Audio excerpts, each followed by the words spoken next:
A question I get asked often by students, both at the college level, professional education, certification, etc., tends to fall in the capacity area, and it's this question you see on the screen.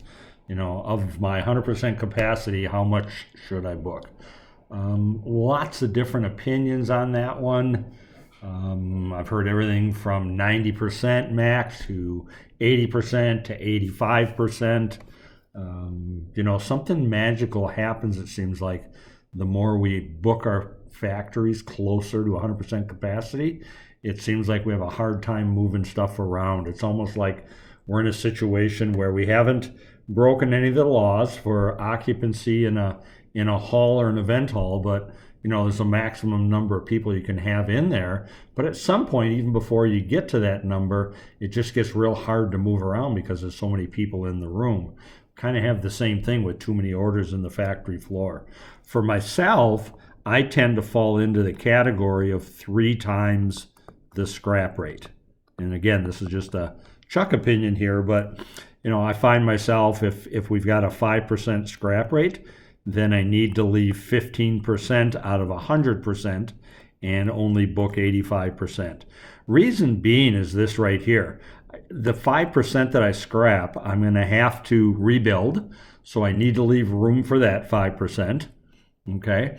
I'm also going to be probably jumping in line so that to get this rebuilt and expediting it through. So I'm going to push out another 5% worth of new business to be able to fit that in there when I bust in and leave that room. And then the third one is there's going to be new business down the road. There's going to be a ripple effect from this. So let's leave another 5% for that. And again, this is an opinion piece. This is where I tend to come from. But if I leave, in my case, 15%, book up to 85%, then I'm leaving room to be able to get in and if I don't have to rebuild it or something, I've got that free time, or I can pull in some additional material. I think another thing you might consider on this is the scheduling side. You may say, okay, from 0 to 100%. Now, it's not a capacity, it's part of the capacity conversation, but it's more order promising. But from 0 to 100% capacity, you also may want to consider, hey, we're going to take orders from 0 to 80%, no questions asked, 80 to 90 or 80 to 85, 80 to whatever your scrap rate is.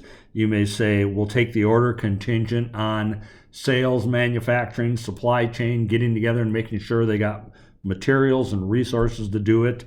And then maybe from 90% to 100%, we'll take the order contingent on those 3 getting together, plus meeting with our leadership perhaps to make sure they're on board with what we're planning to do to be able to take care of that. So maybe having some gradualism or gradation or segmentation into how we make promises probably could fit into this conversation as well.